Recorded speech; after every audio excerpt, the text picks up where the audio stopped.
Welcome back once again to this channel English for All of Studies by Francis Bacon. এটাই হচ্ছে আজকের আলোচ্য বিষয়। এটা দেখতে হয়তো ছোট, কিন্তু এর আক্ষরিক ব্যাখ্যা বা মর্মার্থ বুঝতে গেলে আমাদেরকে পরিশ্রম করতে হবে। তাই তোমরা পূর্ণাঙ্গ রূপে প্রথম থেকে শেষ পর্যন্ত দেখো, এবং আমি অ্যাসিওর করছি যে তোমরা প্রত্যেকে খুব ভালোভাবেই বুঝতে পারবে। আর অবশ্যই একটা রিকোয়েস্ট থাকবে প্রত্যেকের প্রতি, যে তোমরা চ্যানেলটি সাবস্ক্রাইব করো, শেয়ার করো, এবং বেশি বেশি করে বন্ধুদেরকে বলো তারাও যেন এই চ্যানেলটির সঙ্গে যুক্ত হয়।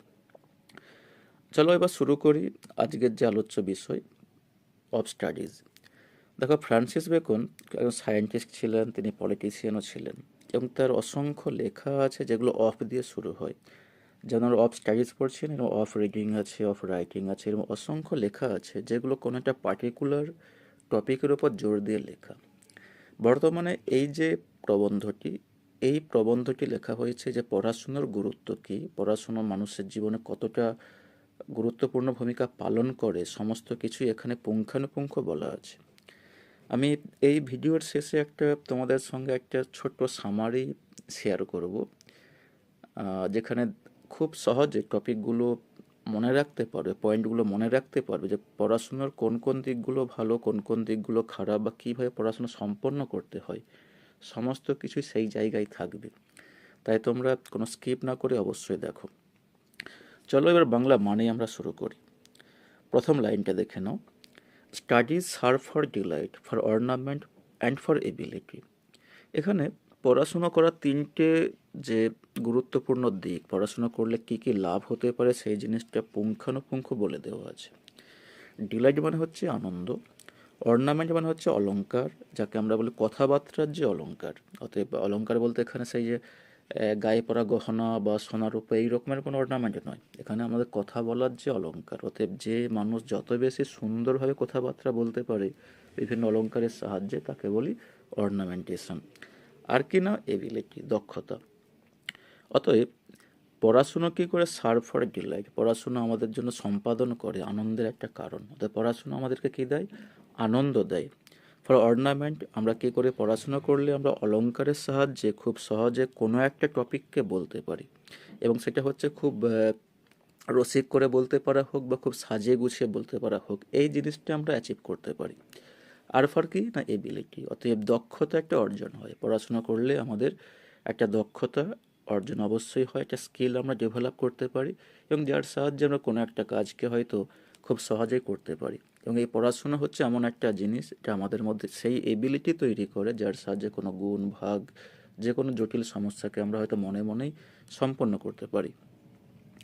দেয়ার chief use for delight is in privateness and retiring. আর যদি পড়াশুনোকে সম্পূর্ণ ভালোভাবে ব্যবহার করতে চাওয়া হয়, তবে কখন ব্যবহার করতে পারি? ইন প্রাইভেটনেস অ্যান্ড রিটায়ারিং, যখন আমরা অবসর সময় থাকবো, যখন আমরা একাকিত্বে থাকবো, অতএব নিঃসঙ্গ অবস্থায় আছি, একা আছি, কেউ নেই, ইন সেক্লুশনে আছি, সেই জায়গাতে এই পড়াশুনোকে ইউজ করলে আমরা অবশ্যই প্রত্যেকে আনন্দ পাবো। For ornament is in discourse, আর এই অর্নামেন্ট হিসাবে ইউজ করা কখন হয়? না, ইন ডিসকোর্স, কোনো কিছু আলোচনা সভায়, যখন আমরা কোনো একটা বিষয় নিয়ে আলোচনা করি, তখন কিন্তু আমরা যদি সেই অলংকার নিয়ে আমরা সেই বিষয়টাকে উপস্থাপন করি, বিভিন্নভাবে ঘুরিয়ে ফিরিয়ে উপস্থাপন করে, সহজ করে উপস্থাপন করি, বোধহয় সেই জিনিসটা অনেকটা আকর্ষণীয় হয়ে ওঠে। And for ability is in the judgement and disposition of business. আর দক্ষতা যদি বোঝাতে হয়, অতএব পড়াশোনার মাধ্যমে দক্ষতা অর্জন করে, এই জিনিসটা সম্ভব হয় কখন? না, ইজ ইন দ্য জাজমেন্ট, অতএব কোনো একটা বিষয়কে ভালো করে বিশ্লেষণ করা, এই বিশ্লেষণ করার ক্ষমতাটাই হচ্ছে আমাদের ability. And disposition of business, এবং কোনো একটা কাজ সম্পন্ন করব, সেই সম্পন্ন করার যে প্রক্রিয়া, সেই জিনিসটা আমরা এই পড়াশোনার কাজ থেকে পাই। তার মানে এই যে বলা হচ্ছে এবিলিটি কখন পাচ্ছি আমরা? যখন কোনো কিছু বিশ্লেষণ করতে পারছি এবং কোনো একটা কাজকে খুব সহজে পর্যায়ক্রমে সম্পন্ন করতে পারছি। আর অর্নামেন্ট কখন হচ্ছে? যখন আমরা কোনো একটা আলোচনা সভায় বিভিন্ন কথাকে আমরা খুব সহজ করে উপস্থাপন করতে পারি, অলংকারের মাধ্যমে উপস্থাপন করতে পারি। আর আনন্দ পাই কখন? যেন একা আছি, অবসর টাইম আছে, বই পড়ছি, সেই জিনিসটাকে আমরা কি বলি? না, আনন্দের সময় হিসেবে আমরা ইউটিলাইজ করি, বা তাকে বলি যে আমরা আনন্দ করেছি। For expert man can execute দেখো এই যে বিজনেস অবধি না, এই পর্যন্ত তোমরা প্যারাগ্রাফের মতো করতে পারো। এবার তার পরেরটা দেখো, for expert man can execute and perhaps জাজ of particulars one by one. যারা খুব এক্সপার্ট হয়, এক্সপার্ট বলতে কি না, দক্ষ মানুষ, কোনো একটা বিষয়ে তার পারদর্শিতা আছে, তাকে বলি এক্সপার্ট। আর জ্ঞানী মানুষ কাকে বলি? এমন একটা মানুষ যার কিন্তু জীবন সম্পর্কে অনেক জ্ঞান আছে, যার বুদ্ধিমত্তা প্রচুর আছে, যার জীবন সম্পর্কে অনেক গভীর জ্ঞান আছে, তাকে আমরা কি বলি না, জ্ঞানী মানুষ বলি বা ওয়াইজ ম্যান বলি। যারা এক্সপার্ট মানুষ হয় তারা কি করে না, ক্যান এক্সিকিউট, কোনো একটা কাজকে অনায়াসে তারা সম্পন্ন করতে পারে। অতএব এইরকম দক্ষ মানুষগুলো অনায়াসে কোনো কাজ সম্পন্ন করতে পারে। অ্যান্ড পারহ্যাপস জাজ of particulars one by one, এবং সম্ভবত তারা কোনো একটা জিনিসকে বিশ্লেষণ করতে পারে একের পর এক। But the general counsels and the plots and marshalling of affairs come best from those that are learn. কিন্তু জেনারেল কাউন্সিল বলতে কি না, খুব কোনো একটা বিষয়ের জ্ঞান। অতএব কোনো একটা সমস্যা পড়ছি, খুব সহজ গড়পড়তা সমস্যা, সেই সমস্যার সমাধানের জন্য আমরা যার কাছে যাই সেটা লার্নেড ম্যান। আর কিনা plot and marshalling of affairs, plot মানে হচ্ছে কি না পর্যায়ক্রমে সাজিয়ে নেওয়া, মার্শালিং হচ্ছে কি না সম্পন্ন করা। অর্থাৎ কোনো একটা কাজকে পর্যায়ক্রমে সাজিয়ে নেওয়া এবং তার গুরুত্ব অনুযায়ী সেই জিনিসটাকে সম্পন্ন করা। এই জিনিসগুলো যার কাছ থেকে সব থেকে বেশি পাই সে হচ্ছে কে না, দ্য লার্নেড। অতএব এই সমস্ত শিক্ষিত মানুষের কাছ থেকে আমরা বিভিন্ন কাউন্সিল পাই, বিভিন্ন জ্ঞান পাই, প্লট পাই এবং মার্শালিং অফ অ্যাফেয়ার্স আমরা পাই। To spend too much time in studies is sloth. কোনো মানুষ যদি অতিরিক্ত সময় ব্যয় করে পড়াশোনার জন্য, তাকে আমরা কী বলে, স্লথ বলি। স্লথ বলতে কি খুব অলস, অথবা আস্তে আস্তে করে এগিয়ে যাচ্ছে, অতএব তার পড়াশোনায় মন নেই কিন্তু সে কিন্তু চালিয়ে যাচ্ছে, এই রকম জিনিসটাকে আমরা স্লথনেস বলি। অতএব সে খুব ধীর গতিতে আস্তে আস্তে করে যাচ্ছে, হয়তো ক্লাস 12-এই হয়তো দেখা যাবে সে তো 5 বছর রয়ে গেছে। তার মানে কি, সে খুব স্লথ। যখন তার বন্ধুরা সবাই এগিয়ে চলে গেল, সে কিন্তু পিছিয়ে রইল। To use them too much for ornament is affectation. আর যদি কোনো মানুষ অতিরিক্ত পরিমাণে তার কথাবার্তায় অলংকার ব্যবহার করে, তাকে আমরা কী বলি, অ্যাফেক্টেশন, ভাঁড়ামি বলি। অতএব সে এমনভাবে কথাবার্তা বলছে যেগুলো মানুষের বোধগম্য হয়তো হয় না।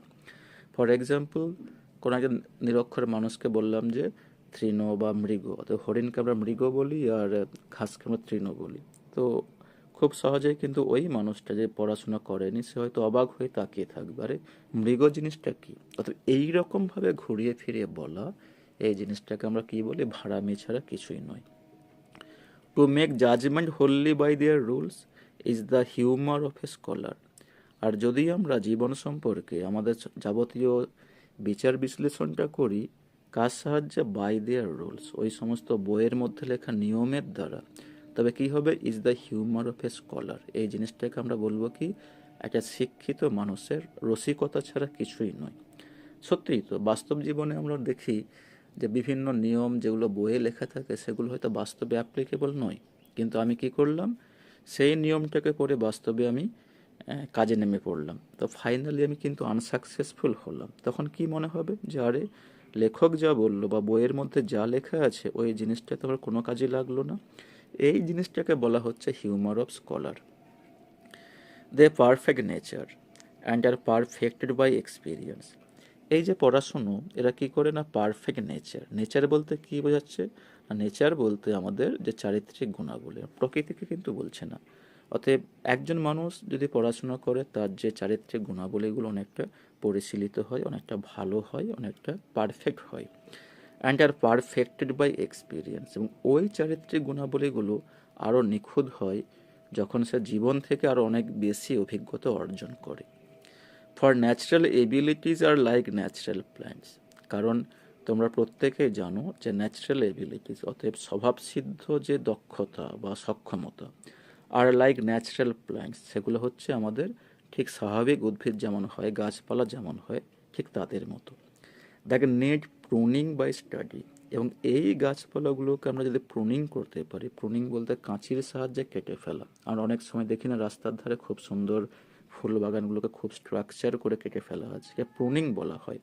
অতএব কোনো মানুষ যদি ওই রকম পড়াশোনা অর্জন করে এবং তার যদি দক্ষতা থাকে, তবে তার জীবনের একটা দিকে আমরা খুব সুন্দর বহিঃপ্রকাশ দেখতে পাই। অতএব তার মধ্যে যে ন্যাচারাল কোয়ালিটি আছে সেগুলো আরও খুব সুন্দর দৃঢ় হয়।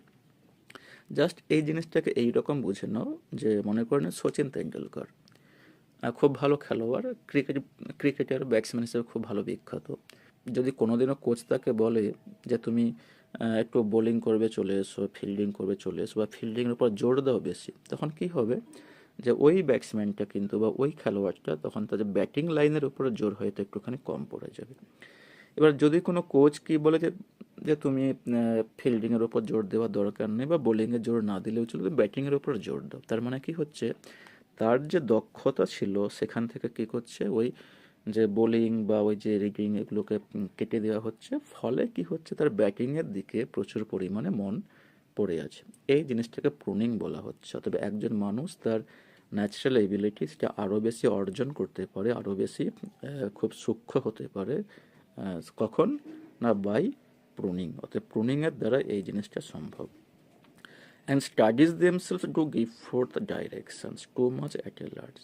আর বৃহত্তর ক্ষেত্রে পড়াশোনা প্রত্যেকটা মানুষকে একটা দিক নির্দেশনা দেয়, except they be bounded by experience. যদি আমরা ওই দিক নির্দেশনাকে আমাদের বাস্তব জীবনের অভিজ্ঞতা দ্বারা সীমায়িত না করি, তবে কিন্তু প্রত্যেকটা বই থেকে আমরা একটা নির্দেশিকা পাই, ডাইরেকশন পাই, এবং সেটা হচ্ছে আমাদের জীবনে অগ্রগতির পথে অনেকটা কার্যকর হয়।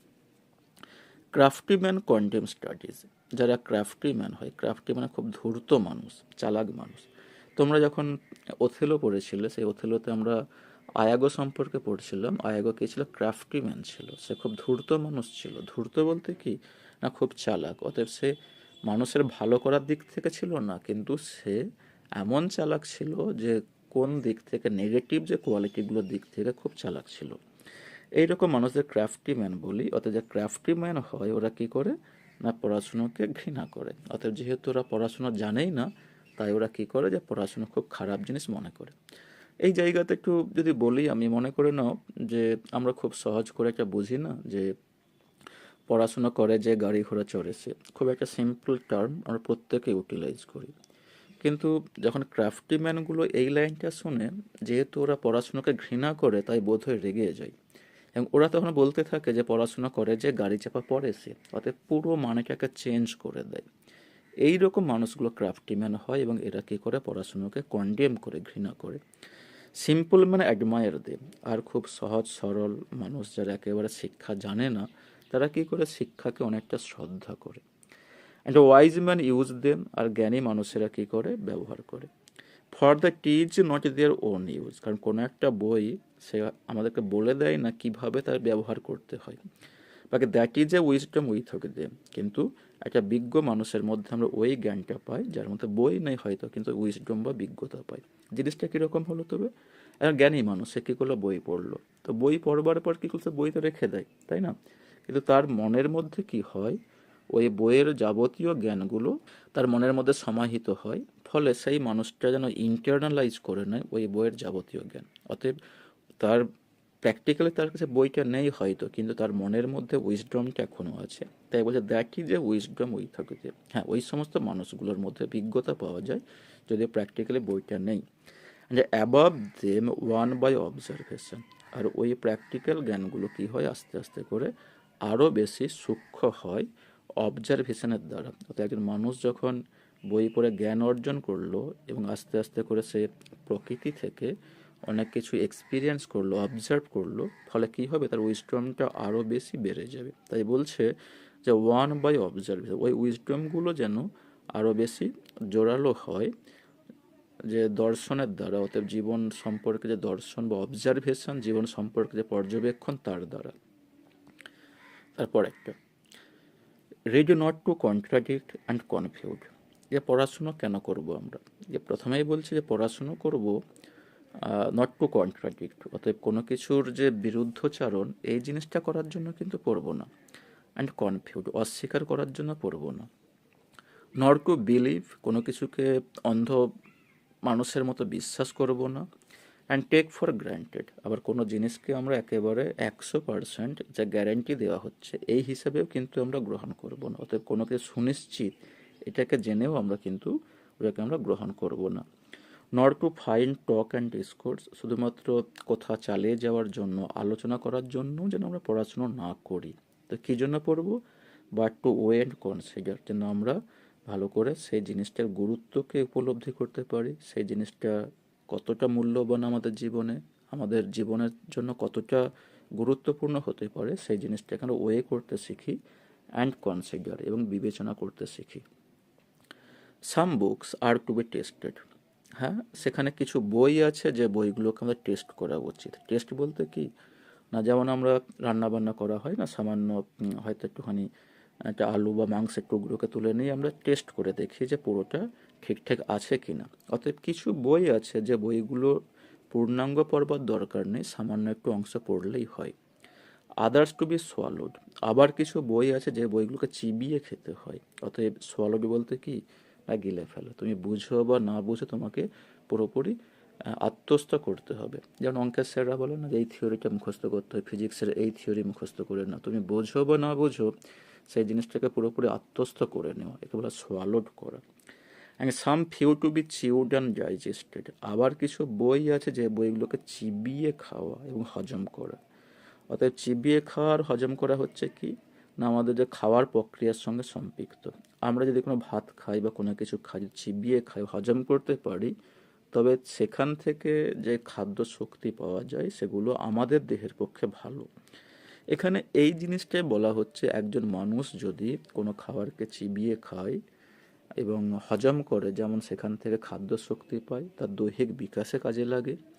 এমন কিছু বই আছে যে বইগুলোকে যদি আমরা ভালো করে পুঙ্খানুপুঙ্খ পড়ি এবং আমরা আত্মস্থ করতে পারি, মনে রাখতে পারি, তবে কিন্তু সেই বইটা আমাদের অনেক কাজে লাগে।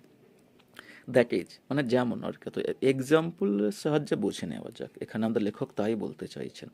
অর্থাৎ এই যে একটু আগে বললাম টেস্ট করা, তো কীরকম বই টেস্ট করা উচিত বলছে এখানে, some books are to be read only in parts. কিছু বই আছে যে বইগুলো পুরো পড়ার দরকার নেই, শুধুমাত্র আংশিক পড়লেই চলবে। Others to be read but not curiously. আবার কিছু বই আছে যেগুলোকে পড়তে হয় কিন্তু অতিরিক্ত কৌতূহল নিয়ে পড়তে হয় না। এই জিনিসটাকে বলা হচ্ছে কার সঙ্গে না, সোয়ালো। যেখানে আমরা পড়েছিলাম না, সোয়ালো গিলে ফেলা। তুমি বুঝো না বুঝো কোনো অসুবিধা নেই, শুধুমাত্র আত্মস্থ করে যাও, মুখস্থ করে যাও। এটাও সেই রকম, কিছু বই আছে যেগুলো পড়তে হয় কিন্তু অতিরিক্ত কোনো কৌতূহল নিয়ে পড়তে হয় না। And few to be read wholly. আর কিছু বই আছে যেগুলোকে পূর্ণাঙ্গ রূপে পড়তে হয় and with diligence and attention, গভীর মনোযোগ এবং পরিশ্রম সাহায্য। অতএব অতিরিক্ত অধ্যবসায় এবং পরিশ্রম নিয়ে এবং মনোযোগ দিয়ে সেই বইগুলোকে পড়তে হয়, এবং এই বইগুলো হচ্ছে আমাদের জীবনে অনেকটা কার্যকরী ভূমিকা পালন করে। Some books also may be read by deputy. কিছু বই যে বইগুলোকে পড়তে পারা যায় কোনো সহায়কের সাহায্য নেই, অর্থাৎ আমি পড়ছি না, অন্য কাউকে বললাম, সে কী করলো, আমাকে সেই বইটার সংক্ষিপ্ত সারাংশ বললো, ফলে কি হলো, আমি হয়তো ঘুমিয়েই আছি কিন্তু তার কথাগুলো শুনে আমি কিন্তু পড়তে পারলাম বা বুঝতে পারলাম। আর extracts made of them by others. ওই সমস্ত বইগুলো সারাংশ কে করছে, অন্য কোনো মানুষ করে দিয়েছে এবং সেইগুলোকে আমরা কী করলাম, পড়েছি। যেমন তোমরা দেখবে বাড়িতে অনেক সময় গীতার যে সারাংশ বাণীগুলো থাকে, আমি তো গীতা বই পড়ি না, কিন্তু কোনো একজন বিজ্ঞ মানুষ গীতা বইটা পড়েছিল, প্রচুর মোটা একটা বই। সে কী করলো, সেই বইটা পড়ে তাদের সারাংশগুলো আমাদেরকে উপস্থাপন করলো। যেমন মনে করো তুমি খালি হাতে এসেছিলে, খালি হাতে যাবে, তো এই যে কথাগুলো আছে এইগুলো খুব মানে গীতারই একটা সারাংশ বলতে পারো। অর্থাৎ আমি পড়িনি কিন্তু অন্য মানুষের করে দেওয়া সারাংশটা আমি পড়লাম এবং ফলে আমি বুঝতে পারলাম যে ও গীতার মধ্যে এই বইটা লেখা আছে বা এই টপিকটা দেওয়া আছে। But that would be only in the less important argument and a meaner sorts of books. কিন্তু এই কাজটা করতে পারি কোন ক্ষেত্রে না, লেস ইম্পর্ট্যান্ট আর্গুমেন্ট, কিছু যুক্তিতর্কের বই যেগুলো হচ্ছে খুব কম গুরুত্বপূর্ণ, এই রকম বইয়ের ক্ষেত্রে এই কাজটা করতে পারি, কোনো সহায়কের সাহায্য নিয়ে পড়তে পারি। And the Minar sorts of books, এবং কিছু নিম্ন শ্রেণীর বই আছে সেইগুলোর ক্ষেত্রেও আমরা এই কাজটা করতে পারি।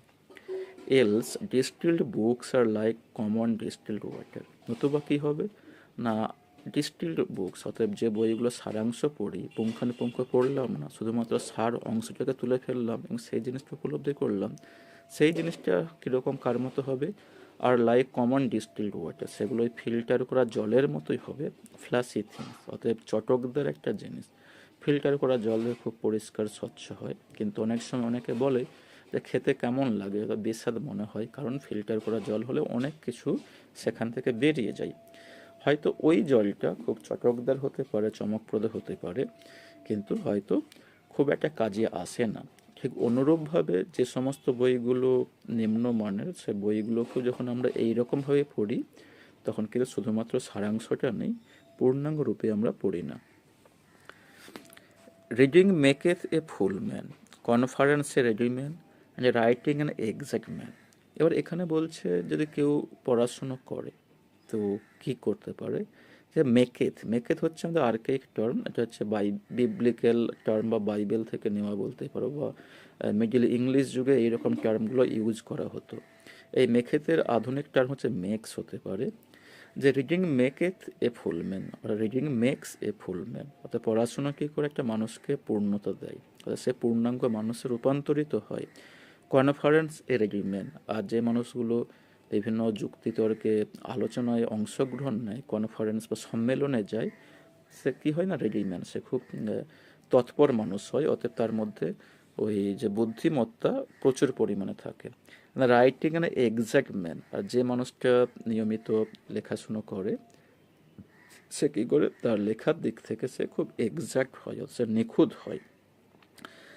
Therefore if a man right little, he had a need have a great memory.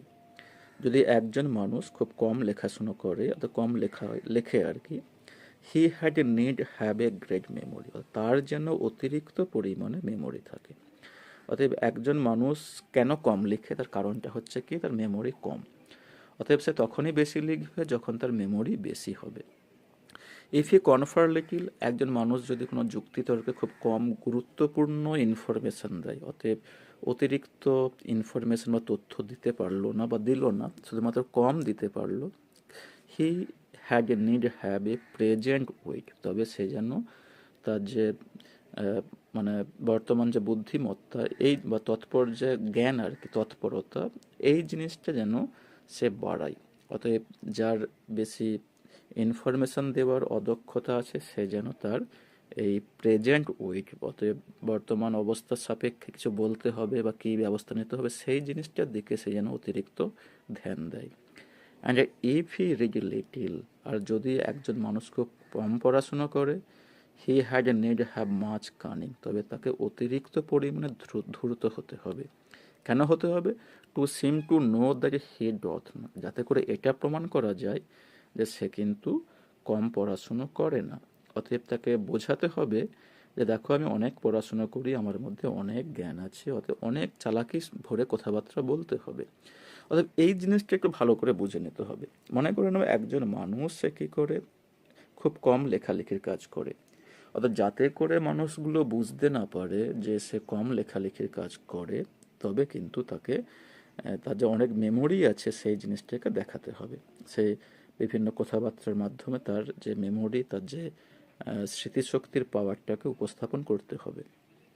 If এ কনফার লিটলস, আর একজন মানুষ যে খুব কম কথাবার্তা বলে, তাকে কিন্তু প্রমাণ করতে হবে যে দেখো আমার মধ্যে প্রচুর পরিমাণে বুদ্ধিমত্তা আছে, অতএব তাৎক্ষণিক বুদ্ধি প্রচুর পরিমাণে আছে। এটা প্রমাণ করতে পারলে তবে কিন্তু তার যে কনফার লিটিল এই যে কোয়ালিটি, তো সে কম কথাবার্তা বলে, এই জিনিসটা চাপা পড়ে যাবে। আর একজন মানুষ যে কম পড়াশুনো করে এটা যদি চাপা দিতে চায়, তবে তাকে অনেকটা ধূর্ত হতে হবে। হিস্ট্রিজ মেক ওয়াইজ ম্যান, দেখো হিস্ট্রি, ইতিহাস কী করে না মানুষকে বিজ্ঞ করে তোলে। অতএব জীবন সম্পর্কে অতিরিক্ত পরিমাণে জ্ঞান যে বই থেকে পায় তার নাম হচ্ছে ইতিহাস। আমরা প্রত্যেকেই জানি যে বর্তমানে যা ঘটছে, যে কিছুক্ষণ পরে ইতিহাসে রূপান্তরিত হয়। অতএব এই ইতিহাস থেকে, জীবন থেকে আমাদের জ্ঞান নিতে হয়। পোয়েটস উইটি, আর কবিরা, কবিদের লেখা বইগুলো আমাদেরকে কি করে না জ্ঞানী করে তোলে। দ্য ম্যাথমেটিক্স সাটল, আর যদি কেউ অঙ্ক পড়াশোনা করে, সেই অঙ্ক থেকে সে যে জিনিসটা শিখতে পারে সে কিন্তু সাটল হওয়া, তো খুব সূক্ষ্ম নিখুঁত হওয়া। ন্যাচারাল ফিলোজফি ডিপ, আর আমাদের যে যে ফিলোজফি আর কি, দর্শন, যে ন্যাচারাল দর্শনগুলো আছে সেগুলো কী করে ডিপ করে, জীবন সম্পর্কে তোমাকে গভীর একটা ধারণা দেয়। মোরাল গ্রেভ, আর যদি কেউ নীতিশিক্ষার বই পড়ে তবে সে একটুখানি সিরিয়াস হয়, গ্রেভ হয়। Logic and rhetoric able to content, যে মানুষটা লজিক নিয়ে পড়াশোনা করে, রেটোরিক নিয়ে পড়াশোনা করে, সে কী করে তর্কে খুব যুক্তি দেখাতে পারে। অতএব কোনো একটা তর্ক সভায়, বিতর্ক সভায় অনায়াসেই সে অনেক যুক্তি দেখাতে পারবে। অ্যাবিয়েন্ট স্টাডিয়া ইন মোডস, এর ইংলিশ ভার্সানটা দেওয়া আছে, এটা হচ্ছে একটা ল্যাটিন ফ্রেজ। এখানে বলা হচ্ছে অ্যাবিয়েন্ট স্টাডিজ ইন মোডস, অতএব পড়াশুনো কী করে আমাদের দেহের মধ্যে ঢোকে এবং আমাদের চারিত্রিক গুণাবলীর মধ্যে পরিবর্তন নিয়ে আসে। ব্র্যাকেটে লিখে দেওয়া আছে যে স্টাডিজ পাস ইনটু, পড়াশুনোগুলো কী করে অতিক্রম করে যায়, অ্যান্ড ইনফ্লুয়েন্স ম্যানার্স, এবং যে ওই বইটা পড়ছে তার চারিত্রিক গুণাবলীর মধ্যে পার্থক্য নিয়ে আসে। অতএব একজন মানুষ যদি নিয়মিত পড়াশোনা করে তবে দেখা যায় যে তার চারিত্রিক গুণাবলীগুলোর মধ্যে পরিবর্তন পরিলক্ষিত হয়। Nay, there is no stone or impediment in the weight, but may be wrought out by faith studies. না, সেখানে এমন কোনো পাথর নেই বা অন্তরায় নেই। এই যে ইমপেডিমেন্ট মানে হচ্ছে অন্তরায়, ইন দ্য ওয়েট, এই যে জ্ঞান আহরণ করার দিক থেকে কোনো পাথর বা অন্তরায় নেই। But may be wrought out by fit studies, কিন্তু উপযুক্ত বই সিলেকশন করা বা উপযুক্ত টপিক সিলেকশন করার মাধ্যমে আমরা কিন্তু যে কোনো সমস্যার সমাধান করতে পারি। Like a disease of the body may have appropriate exercises, যেমনভাবে আমাদের দেহের সমস্যা হলে সেই সমস্যার হাত থেকে বেরিয়ে আসার জন্য উপযুক্ত ব্যায়াম আছে, সেই ব্যায়ামগুলো পড়লে আমরা ওই রকম রোগের হাত থেকে অব্যাহতি পাই। Bowling is good for stone and rein, যদি আমরা বোলিং করি তবে আমাদের পাথরের পেটে যে পাথর হয় বা পেটের যে সমস্যাগুলো হয় সেই জায়গা থেকে আমরা অনায়াসে অব্যাহতি পাব। Shooting for the lungs and breast, যদি আমরা তীরন্দাজিতে অংশগ্রহণ করি, তীর চালনা শিখি বা আমরা বিভিন্ন পশুকে আমরা শিকার করতে যাই, তবে কি হতে পারে এই জিনিসটা ভালো হবে আমাদের লাংসের ক্ষেত্রে এবং আমাদের বুকের ক্ষেত্রে ভালো হবে। জেন্টেল ওয়াকিং ফর স্টোমাক, আর যদি কেউ নিয়মিত হাঁটাচলা করে তবে তার স্টোমাকের পক্ষে খুব ভালো হয়।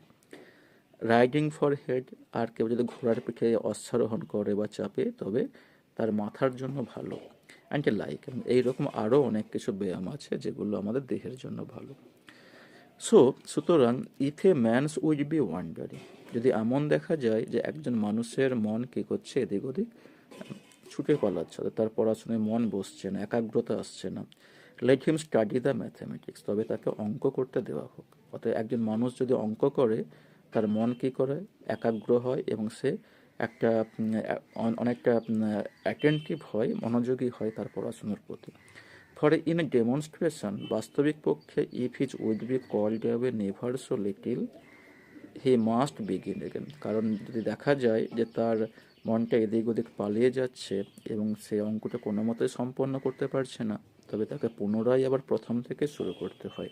অতএব যে মানুষের মনটা এদিক ওদিক ছুটে পালিয়ে যাচ্ছে, একাগ্র হচ্ছে না, তাকে অঙ্ক করতে দাও, দেখবে অঙ্ক করার সময় তার মন একাগ্র হয়। কারণ যদি সে ওই একাগ্রতা নিয়ে অঙ্ক না করতে পারে, আমরা কি দেখতে পাই যে তার কিন্তু আর পড়াশোনা সেই রকম হয় না, অঙ্ক কমপ্লিট করতে পারে না, পুনরায় তাকে আবার প্রথম থেকে শুরু করতে হয়। If his wit be not apt to distinguish or find differences, যদি একজন মানুষ থাকে তার জ্ঞান এমন সে পার্থক্য করতে পারে না, অতএব সে উপযুক্ত নয় ডিস্টিংগুইশ করতে, পৃথকীকরণ করতে, অ্যান্ড টু ফাইন্ড ডিফারেন্সেস, পার্থক্য খুঁজে পেতে, লেট হিম স্টাডি দ্য স্কুলম্যান, তবে তাকে স্কুলম্যান পড়তে দেওয়া হোক। স্কুলম্যান কারা ছিল না, স্কুলম্যান হচ্ছে মিডিল ইংলিশ পিরিয়ডে একদল লোক ছিল যারা খুব বিজ্ঞ মানুষ ছিল, এরা অনেক বই লিখত জীবন সম্পর্কে, তো ওই লোকেদের বইগুলোর কথা বলা হচ্ছে। অতএব যদি মানুষটা কোনো পৃথকীকরণ করতে না পারে বা পার্থক্য খুঁজতে না পারে, তার পড়া উচিত হবে কার বই না, স্কুলম্যানদের লেখা বই পড়া উচিত। ফর দেয়ার সাইমিনি সেক্টর, সাইমিনি সেক্টরকে বলা হচ্ছে কাকে না, চুলচেরার বিশ্লেষক, কারণ ওই সমস্ত মানুষগুলো খুব সহজে বিশ্লেষণ করতে পারত এবং বিশ্লেষণটা কীরকম খুব সূক্ষ্ম পার্থক্যের ওপরেও ছিল। তাই একজন মানুষের উচিত হবে ওই সমস্ত স্কুলম্যানদের লেখা বই পড়া উচিত। If he be not apt to beat over matters, আর যদি সে কোনো একটা বিষয় নিয়ে আলোচনা চলাকালীন সময়ে তার নিজের যুক্তি দেখাতে ব্যর্থ হয়, and to call up one thing to prove and illustrate another, আর গভীর ইতিহাস থেকে বা অতীত এক্সপিরিয়েন্স থেকে কোনো একটা বিষয়কে উপস্থাপন না করতে পারে তার যুক্তিকে প্রমাণ করার জন্য অ্যান্ড ইলাস্ট্রেট এবং ব্যাখ্যা করার জন্য। Let him study the lawyers cases, তবে তার উচিত হবে যে আইনবিদদের যে কেস বা লয়ারদের যে সমস্ত কেস হয় সেই কেসগুলোকে ভালো করে পর্যবেক্ষণ করা। So every defect of the mind may have a special receipt, তো সেই জন্য মনে রাখা উচিত প্রত্যেকটা মনের রোগের জন্য ভিন্ন ভিন্ন ঔষধ আছে। প্রত্যেকটা রোগের যে, so every defect of the mind, প্রত্যেকটা মানসিক বিকৃতির জন্য may have a special receipt, তার বিশেষ একটা পাওনা আছে, বিশেষ একটা চিকিৎসা আছে যার সাহায্যে এই জিনিসটা করতে পারো। এবার তোমরা দেখে নাও, এই যে আমি ফরম্যাটটা দিচ্ছি এই জায়গাটাতে তোমরা যদি ভালো করে মনে রাখতে পারো তবে দেখবে যে কোন প্যারাগ্রাফে কী বলা হচ্ছে বা পড়াশুনো সংক্রান্ত যাবতীয় তথ্য কিন্তু এই অংশের মধ্যে দেওয়া আছে। তো এটাই ছিল আজকের আলোচ্য বিষয়। আর যদি ভালো লেগে থাকে অবশ্যই সাবস্ক্রাইব করো, আর অবশ্যই কমেন্ট করে জানিয়ে যাও কেমন হচ্ছে ভিডিও বা কীরকম ভিডিও তোমরা দেখতে চাইছো। ধন্যবাদ।